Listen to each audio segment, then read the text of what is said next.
समाज सिबियारि जिसुया चमफ्रामारिनि फिन बाखनायथाव हाबा। बावैसो सान सिगां चिरां जिल्लानि सिङाव थानाय 2 नं बेंटल गामिनि दंफांनि दालाङा बायनानै बे गामिनि रायजोफोरजों लोगोसे फरायसाफोरा फरायसालियाव थांलाय फैलायनि थाखाय गोबां जेंनाजों मोगा-मोगि जानांदों। लोगोसे मोखां बिजाबाव गोसारनायनि उनाव सरकारनि बिबानगिरिफ्रा खौरां लाफैयाखैब्लाबो जिसया चमफ्रामारि बिथाङा राजखान्थिनि नोजोर आरो मुलाम्फानि नोजोरजों नायालासिनो खौरां लाफैनानै रायजो राजानि दुखु खस्थ'आव बाहागो लाफैयो आरो दालांखौ लुफामफिननायनि बिबानखौ लायो। लोगोसे बिथांनि बेबादि खामानि मावनायखौ 2 नं बेंटल गामिनि रायजो राजाफोरा गोजोननाय फोरमायनायजों लोगोसे साबायखर बावो आरो गांसे आर'नाइजों बरायना लायो। नाथाय फैबाय थानाय समाव खुंथाय सरकाराव थानाय बिथांमोनहा आबुं आरसीसी दालां लुनानै होयोब्ला जोबोद गोजोननाय थागोन होनना बे गामिनि रायजो राजाफोरा बुंथियो। मानोना थांनाय सरकारनि बिथांमोनहा आरसीसी दालां जागोननि फिथाइ होदोंमोनब्लाबो दालांखौ लुफुंना होआखै होननानै बुंथियो। आरो फिन दिनै नैबे बेंटल ओनसोलनि नैबे गामियाव बेंटल 2 नम्बर बेंटलनि नैबे थांलाय फैलायनि थाखाय लामा बानायनांदों। दाख्लै जे बायदोंमोन बे दालाङा, मा बुंनो सानो नोंथाङा? मानो दिनैसिम फिन होदों, मा बुंनो सानो? गिबियावनो नैबे चेनेलखौ नायगिरि रायजो राजा गासैखौबो आंनि गोसो गोरबोनिफ्राय अननाय आरो हामलायथिखौ आं होनाय थाबाय।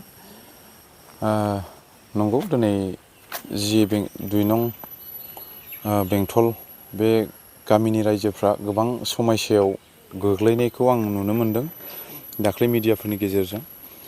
आरो मोनसे खोथाया बेनो जे बे जायगायाव गोबां स्टुडेन्टफोर आरो गोबां हाल खेथि मावग्राफोर, बिदिनो मोसौ मोसा बारहोनाय आरो स्टुडेन्टफोर माने स्कुलाव थांलाय फैलाय खालामनाय, बे निउसखौ नुनानै माने आं गोसोआव मोनसे सानखांनाय फैदों जे मानसि हिसाबै जों बयबो मोनसे जायगायाव थांनो थाखाय बा हान्थिनो थाखाय मोजां लामा आरो मोजां जायगा जोंनो नांगौ। गामि एरिया जों बयजोंबो जोङो सोमोन्दोआव थालायनांगोन। आरो बेनो जे जि बुस्थुखौ आं दाख्लैयो जेब्लानाखि निउस होदों, बे निउस होनायाव 10 मिनिटसो बायदिल' जादोंमोन। बेयावनो आं सोंहरनानै माखासे मिडिया फंबायमोननि गेजेरजों आङो सोंहरनानै मिथिनो मोनदों जे बिराद उसुबिदायाव दङ। आरो जि बुस्थुखौ आङो मावहैनो सानाखैमोन, आङो सानबासिम आङो टाइम माने सोंहरदों सोरबाफोर थांनानै सोंहैदों नामा बा रिफायरिं खालामसिगोन नामा होननानै। खिन्थु रावबो थाङाखै होननायाव दे बिदिब्लालाय आंनो थांनानै जाखिनि हायो आं माने रायजोफोरजों थानानै आं माने जाखिनि हायो बेखौ आं रिफायरिं माबा खालामना होसिगोन होनना बुंनायाव फंबाय मिडियानि जाय मानसिफ्रा दिनै गोबां माने गामिनि एरियानि समस्याफोरखौ बिथांमोना दिनै दिहुनग्रा बा दिन्थिग्रा, बिथांमोननि थ्रुयै आं रायजोफोरनाव आं थिनहरनायलाय बे बुस्थुखौ आं दिनै मावनो मोनदों। आरो आङो बेयो ओरैनो जेन'बा माबा मोनसे लाबालाबनि थाखाय बा राजनितिकनि बेलानि थाखाय नङा। बियो मोनसे आंनि रायजो राजाखौ बा पाब्लिक सेबा खालामनायाव बेफोरबायदि आंनि थाखाय गोनां। आरो जों बयबो मावनो थाखाय जोङो आवगायनांगोन। आरो बेयो जे माबा मोनसे राजनितिकनि बेला बे नङा, बिदिखौ साननो नाङा। आरो मोनसे खोथाया जाहैबाय, दिनै बेवहाय गोबां स्टुडेन्टफोर आरो बोसोरसेनि जानायनि आदारखौ दिनै रायजो राजाफ्रा दिहुननानै लायो। बेयाव समस्या आरो जिबायदि लामा खमाव गैयाबाबो 60 फुट 80 फुट 47 मिटार दङनो। बेवहाय दै एफा गिदिर दैखौ बारनानै हान्थिनायाव बिराद प्रब्लेम। बिनि थाखायनो आं बे खामानिखौ मावफैनो मोननायखाय रायजो राजानिसिम धन्यबाद थाबाय। आरो बे खामानिखौ आंनो फिसाब्लाबो आङो रिफायरिं खालामहोनायनि थाखाय आं रायजो राजाखौ हामबायहोनो। आरो दा नोंथांनि बेबायदि खामानि मावनायखौ गोबां मानसिया पलिटिकेल नोंथांनि राजनितिक केरियारनि थाखाय बानायदों। आरो दाख्लै रायजोफोरा बुंदोंमोन जे जायनो बे दालांखौ मावनानै होगोन बिथांनो जों भटखौ होगोन। नैबेनि बे हिसाबै नोंथाङाबो बेखौ राजनितिक लाबालाब नोजोरजों नोंथाङा नायनानै बेखौ बानायगोन नामा? नङा, बिदिथ' नङा। दिनै आं गोबां जायगायाव थाङो। आरो जों दिनै बेथ' बेंटलाथ' आंनि उसुं खाथिनिनो आं होननानै बुंजायो। दिनै बेल' नङा, आंनाव गोबां जायगानि गोजान गोजान जायगानि बिदिनो गसाइगाव, बिजनि, सान्तिपुर, दागगारि, आमथिखा, मालिबिथा बेफोरबायदि जायगानिफ्रायबो आंनाव गोबां मानसि फैयो समस्या लानानै। दिनै बेफोरबायदिखौ आं सहाय होयो। दिनै आङो जुदि राजनितिकनि बेला बा रायजो राजानि रागा जोंनायाव बा माबा मोनसे माबा जोंनायाव दिनै रायजो राजाफ्रा माबा मोनसे गोरोन्थि बुंफ्लांबाय, बेखौ जों मानसि हिसाबै गोरोन्थि बुंनाय हिसाबै जों मानसि हिसाबै जेनेबा जों निमाहा होनलायनाया थानांगौ। दिनै जाय बिथांमोना सोंदों बियो खुनु राजनिथिकनि बेलाजों साननाय बा मावनाय नङा। मानो होनना बुङोबा गोबां जायगानिफ्राय आंनाव फैयो। दिनै बेफोरखौ आं जुदि माबा मोनसे राजनिथिकनि बेलायाव होननानै जुदि साननानै मावदोंब्ला बैफोरबायदि मानसिनिफ्रायथ' आङो मोनसे सोरबा भट होनाय बा बिसोरनिफ्राय आं माबा मोनसे मोननाय बेफोरबायदिथ' गैया। जेरै गसाइगावनिफ्राय फैयो, बिजनीनिफ्राय फैयो, बिजनीनिफ्राय फैनायखौ दिनै आङो मालाबा समाव आङो खनसेल' लोगो मोनो, खिन्थु नेक्स्ट टाइम आं बिसोरखौ लोगो मोनफिनबावा। खिन्थु दिनै जाय मानसिफ्रा बेफोरबायदि खोथाखौ बुंदों बिथांमोनखौबो निमाहा हो, जाहाथे बिथांमोननि गोरोन्थिनि थाखाय जोंनि माखासे लिडारफ्रा जाहाथे निमाहा होयो। आरो जि खामानिखौ आं मावदों बियो खुनु राजनिथिकनि नङा आरो आंनि खामानि मावनाया जाहैबाय ससियेल वार्कार आरो अरायसम आं मावबाय थागोन। आरो आंनि बे जोंनि चिराङावल' नङा, बाक्सा, उदालगुरि, क'क्राझार डिस्ट्रिक्ट बेयाव आं थांगासिनो आरो बेयावबो आं खामानि मावनो आं रायजो राजानो दिन्थिगोन।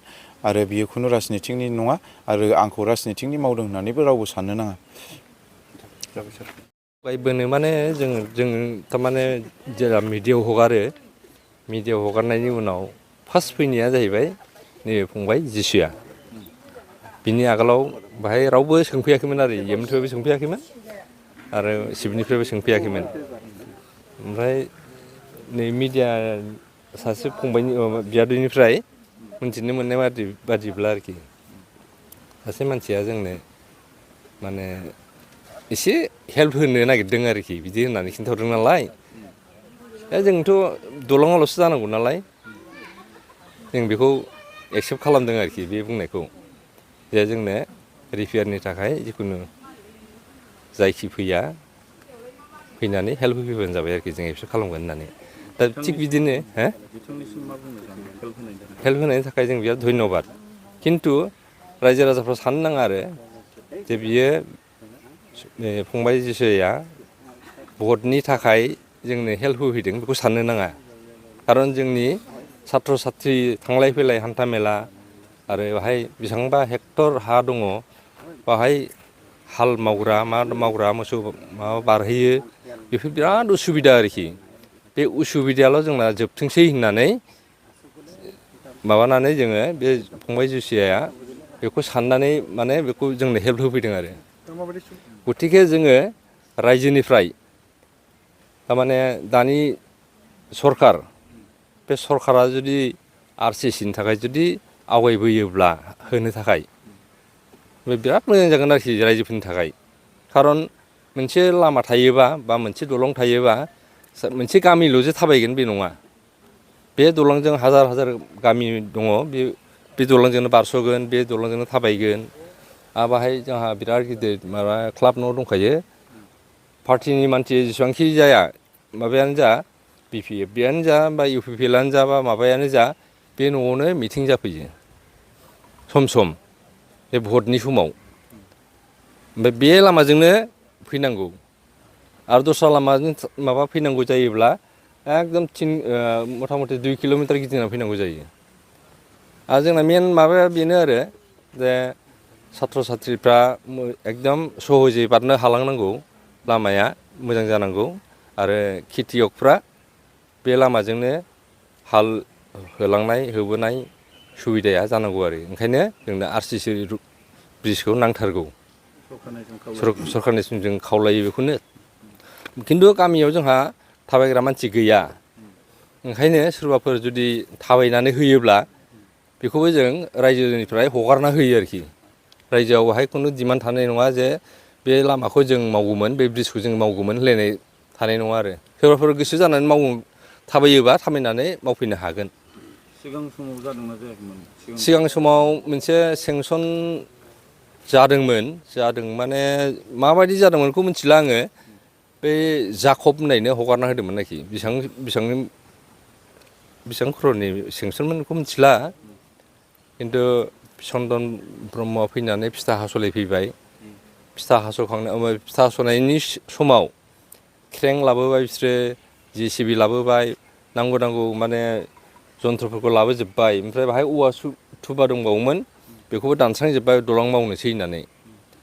बेनिफ्राय चन्दन ब्रह्मआ जेला फिथा हास'खाङो अब्ला बे जाखबा बिजिनियाव मावग्रोनोसै होननानै अस्त्रफोरखौ लाना थांजोब्बाय आरोखि जन्थ्रफोरखौ जे लानानै जे थांदों दासिमबो बे माबाया सफैफिनाखिसै आरोखि बेंटलाव दा बेखौ आसायावनो दिनै 3 बोसोर बारना थांबाय दाबो दलङा जायाखिसै दिनै नैबे अबस्था आरोखि दा मानसि बारनो थाखाय माने थेला गंसे नारनो थाखाय बिराद उसुबिदा बेथ' फुटब्रिजसोमोन नालाय फुटब्रिजजोंलाय माथो खामानि जानो दा लोमजाबा साजाबा कार गंसे बारबोनो हाया अट' गंसे बारबोनो हाया बा बेसेबां दिगदार जोंहा गथिखे RCC जुदि थाबायनानै होयोबा सोरबाफोर बा सरकारा जुदि हरोब्ला बेंटल रायजोनि थाखाय बिराद मोजां जागौ आरोखि